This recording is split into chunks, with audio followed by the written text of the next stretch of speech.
एक बार की बात है, हिमालय के ऊंचे पहाड़ों के बीच बसे एक शांत गांव में तेंजिन नाम का एक युवा भिक्षु रहता था। तेंजिन को पूरे गांव में उनकी बुद्धिमत्ता, दयालुता और आध्यात्मिक साधना के प्रति अटूट समर्पण के लिए जाना जाता था। उनके दिन ध्यान, प्रार्थना और अपने साथी ग्रामीणों की सेवा में बीतते थे। एक शाम जब सूरज क्षितिज से नीचे डूब रहा था और रात के आसमान में तारे टिमटिमाने लगे, तेंजिन एक ऊंचे बोधि वृक्ष के नीचे ध्यान में गहरे डूबे बैठे थे। अचानक एक छाया उन पर पड़ी और उन्होंने अपनी आंखें खोलीं और देखा कि उनके सामने एक बूढ़ा आदमी खड़ा है। आप कौन हैं और आप इस पवित्र स्थान पर क्यों आए हैं? तेंजिन ने पूछा। उनकी आवाज कोमल और स्वागत करने वाली थी। बूढ़ा आदमी गर्मजोशी से मुस्कुराया। मैं केशव हूं, ज्ञान की खोज में एक यात्री। मैंने आपके ज्ञान की कहानियां सुनी हैं और आपका मार्गदर्शन प्राप्त करना चाहता हूं। तेंजिन ने सिर हिलाया, केशव को अपने पास बैठने का इशारा किया। यात्री, आपका यहां स्वागत है। आपके हृदय पर कौन से प्रश्न भारी पड़ रहे हैं? केशव ने आह भरी। उसकी झुर्रीदार भौहें चिंता से सिकुड़ गईं। मैं अपने अतीत के भूतों से ग्रस्त हूं, पछतावे और दुखों से ग्रस्त हूं। मुझे बताओ बुद्धिमान भिक्षु, मैं शांति कैसे पा सकता हूं? तेंजिन ने केशव को करुणा से देखा। मन एक शक्तिशाली शक्ति है जो हमारी वास्तविकता को आकार देने में सक्षम है। बुद्ध की शिक्षाओं में कहा गया है कि हम वही बन जाते हैं जो हम सोचते हैं। यदि आप पछतावे और दुखों से ग्रस्त हैं तो आपकी वास्तविकता अंधकार से घिर जाएगी, लेकिन यदि आप शांति, करुणा और कृतज्ञता के विचारों को विकसित करते हैं तो आप सबसे अंधेरे समय में भी प्रकाश पाएंगे। केशव ने तेंजिन के शब्दों पर विचार किया, अपने हृदय में आशा की एक किरण को महसूस किया। लेकिन कोई मन के पैटर्न को कैसे बदल सकता है? कोई नकारात्मकता की बेड़ियों से कैसे मुक्त हो सकता है? तेंजिन ने जानबूझकर मुस्कुराया। ये एक यात्रा है मेरे दोस्त, जिसके लिए धैर्य, दृढ़ता और अभ्यास की आवश्यकता होती है। बिना किसी निर्णय के अपने विचारों का अवलोकन करके शुरुआत करें। जब नकारात्मकता उत्पन्न हो तो ध्यान दें और धीरे धीरे अपने मन को प्रेम और दयालुता के विचारों की ओर वापस ले जाएं। अपने जीवन में आशीर्वाद के लिए कृतज्ञता विकसित करें, चाहे वे कितने भी छोटे क्यों न हों, और सबसे बढ़कर अपने साथ कोमल रहें। परिवर्तन में समय लगता है। तेंजिन के मार्गदर्शन के साथ केशव ने आत्मखोज और आंतरिक उपचार की यात्रा शुरू की। प्रत्येक दिन उन्होंने खुद को माइंडफुलनेस, ध्यान और करुणा के अभ्यास के लिए समर्पित किया। धीरे धीरे उनके अतीत की छायाएं उन पर से हटने लगीं और उन्होंने खुद को शांति और संतोष की भावना से भरा हुआ पाया, जिसे उन्होंने पहले कभी नहीं जाना था। साल बीत गए और केशव पूरे देश में प्रकाश और ज्ञान के प्रकाश स्तंभ के रूप में जाने जाने लगे।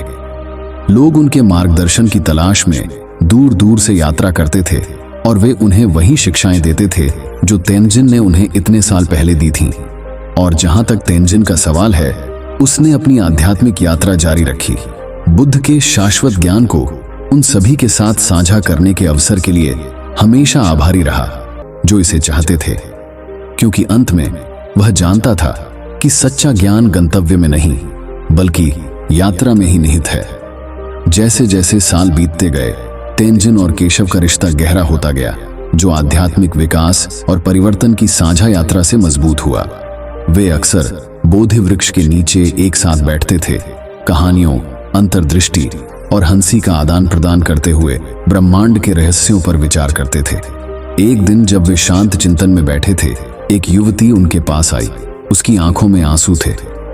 कृपया महोदय, उसने विनती की, मेरा गांव पीड़ित है। एक भयंकर अकाल पड़ा है और हमारे पास अपने परिवारों को खिलाने के लिए भोजन नहीं है। क्या आप हमारी मदद के लिए कुछ कर सकते हैं?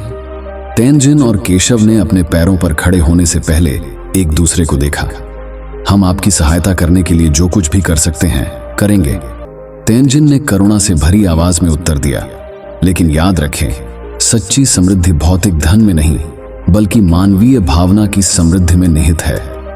साथ में वे महिला के गांव के लिए निकल पड़े।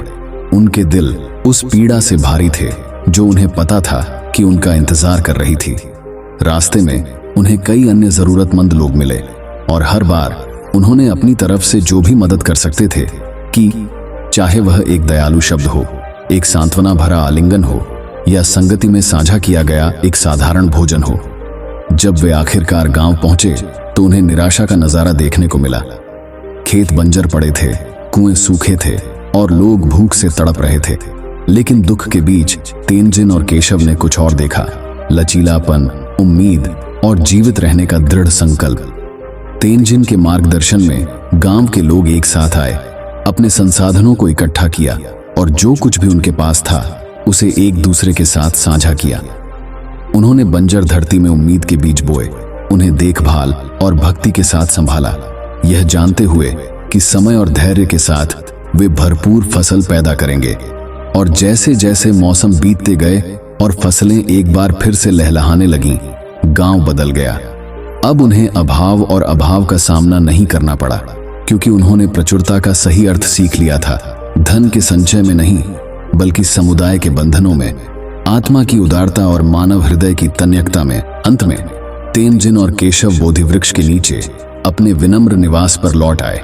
उनके दिल भरे हुए थे और उनकी आत्माएं उनके द्वारा साझा की गई यात्रा से समृद्ध थीं, क्योंकि उन्होंने विचारों की परिवर्तनकारी शक्ति, मानव आत्मा की सबसे बड़ी चुनौतियों को भी पार करने की क्षमता और बुद्ध की शिक्षाओं के कालातीत ज्ञान को अपने मार्ग पर मार्गदर्शन करने के लिए प्रत्यक्ष रूप से देखा था।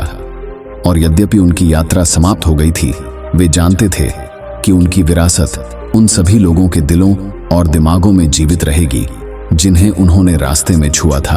दोस्तों, हमें उम्मीद है कि आपको हमारी वीडियो बहुत पसंद आई होगी। अगर वीडियो पसंद आई हो तो वीडियो को लाइक और एक मित्र के साथ शेयर जरूर करें और हमारे चैनल से जुड़ने के लिए चैनल को सब्सक्राइब कर लीजिए। धन्यवाद। नमो बुद्धाय।